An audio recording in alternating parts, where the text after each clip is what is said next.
Shall we play a game?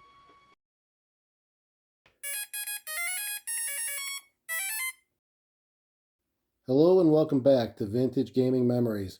If this is your first time here, I really appreciate your interest. And if this is a return visit, I'm glad I did something right to get you to come back. Please be sure to subscribe. And now sit back and relax as we jump into this new addition to the collection. Now, it's been a while since I've bought a large handheld, or I guess I should really call it a handheld tabletop. Now, this one here got my interest after joining a great Facebook group called Retro Vintage Handheld and Tabletop Electronic Games. It's a mouthful. Now tell me, can a name of a group be any better than that to a collector of vintage handhelds? I think not.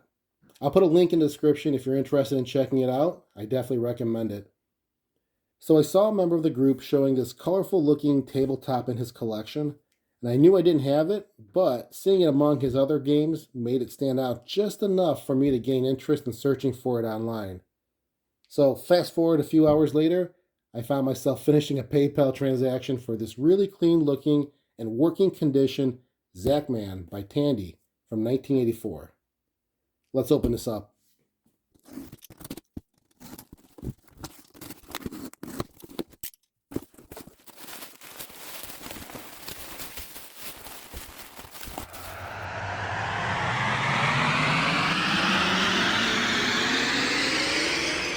All right, well, here it is. So, as you can tell, there's no game box or instructions with this tabletop, which is not a big deal for me. My only concern outside of it working would be the paint or the coloring around the border of the playfield. And as you can see, it's probably a good view there. It's got like the lime green and bronze color all around and gold. So it's not an easy touch-up that I could do. I have paint that I usually touch up on some of these games. Usually the typical silver, black, white, maybe red. But this coloring, it kind of fades out and has a nice look to it. I really don't want to try to recreate it, so I'm happy that this looks pretty good. So that was one of my biggest concerns, if it looked just like it did on the pictures, and it does. If we take a look at the game itself, on the outside here at least, it's very, very basic. Let's go from the left to right. You have a start/fire button here. Then next to it, you have your power on and off switch, a slider. Same with the sound is an off and on switch, a slider. And then to the right of that, you have an action or directional stick. Pretty basic, right? And that's it. To the right side here, you have a plug-in for a 6-volt adapter. So it's nice, of course, if you don't want to use the batteries. Speaking of, on the bottom here, you do have a little bit of a summary here, a game summary sticker, which is in great condition. And then above that is the battery compartment, which is corrosion free. So that looks great. And then the other thing I always like checking is the screws. And I see all 6 screws in there and the little holes, and they're all the original ones. If you've been watching my videos, you probably have seen a few of them where I've had screws that were not the right ones and oversized or missing completely, but this looks great. So far so good. Let's go ahead and do a quick wipe down, put some batteries in it, and we'll turn it right on in a second. All right, well, I went ahead and wiped it down, and yes, polished it down with the plastic cleaner as well. This was probably one of the games that really needed it. It was so gritty on the actual plastic screen here.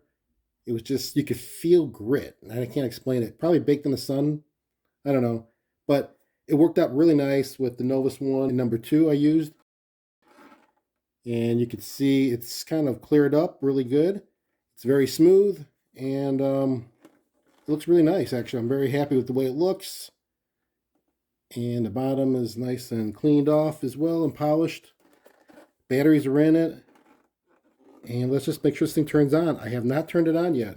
I'm always kind of optimistic, I guess you could say, because one person had asked, why would I go ahead and clean this first before turning it on? Because if it doesn't work, wouldn't you want to return it? Well, I've had, I think, one case where something didn't work and worked it out with the seller, but I'm keeping it. I'm not returning it. Might as well clean it, right?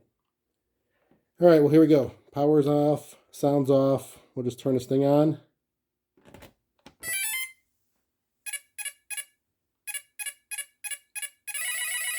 Okay, this looks good. Well, this is the demo that automatically starts up when you power it on. And I'm going to turn the sound off for a minute here.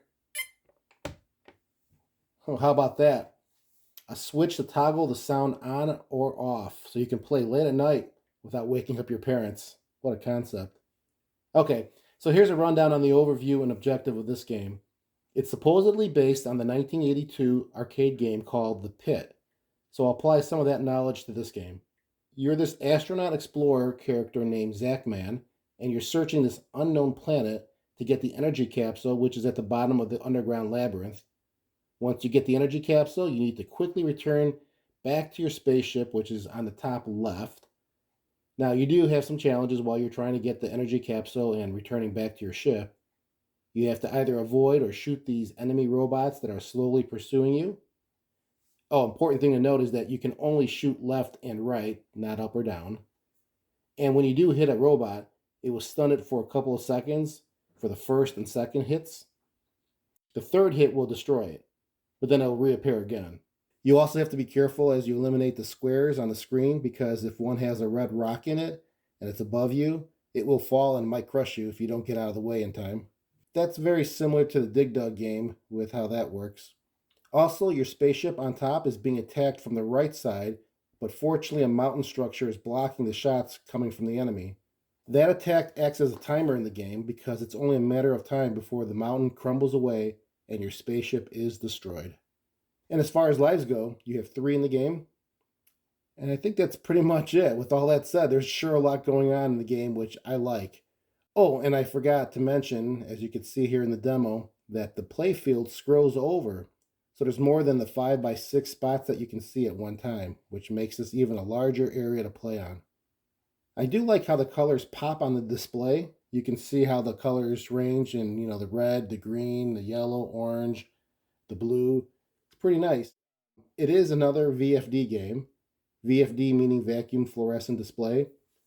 I always like to resort to the video I made called the Coleco 7, where I have all 7 of my Coleco tabletops reviewed. You can see in that video the differences between a VFD and an LCD game. Feel free to click on the link at the top right if you want to check it out. So let's start this game and see how I fare. All right, let's see how I do here. I'm going to try to get it through as many levels as I can just to see how the progression and the speed is and the difficulty.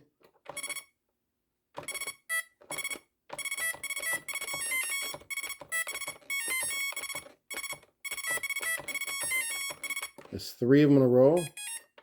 I got the gem. I need to get up to my ship.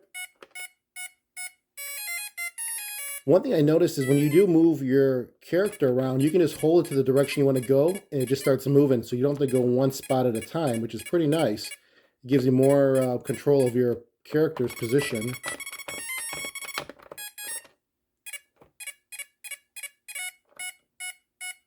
Got through that one.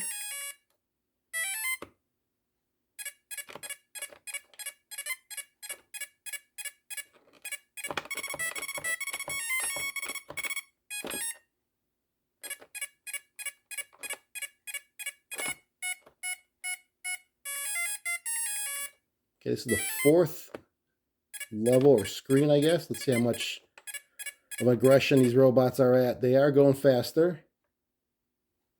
I really can't just sit there. I gotta start moving around. Wow. The rock fell on top of me.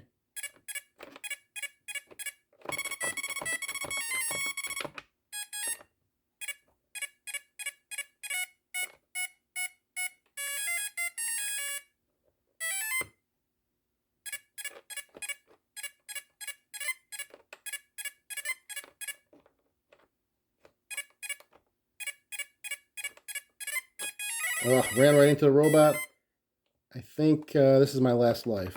So let's see how I do if I get through this level, which I don't know. I'm not confident about what's on the other side. There we go. Got the gem.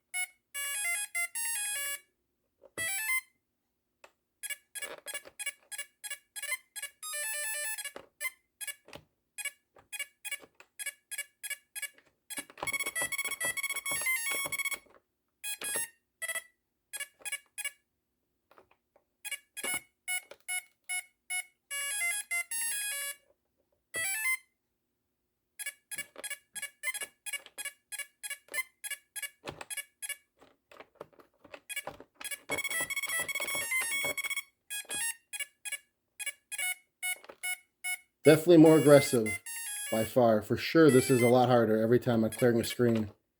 They're just coming after me faster and faster. Oh, I'm gonna get... There goes that rock. Oh, still alive.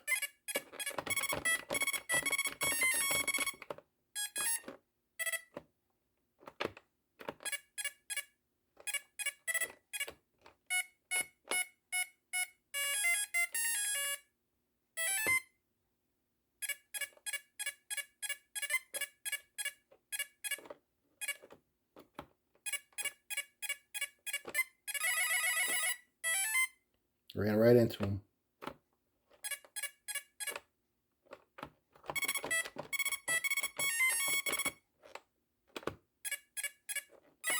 Ran right into him again. Well, that is it. 6310. Not too bad. What's also cool about this game is if you just let it sit here, it'll start the demo in a second here, and the high score will remain on top.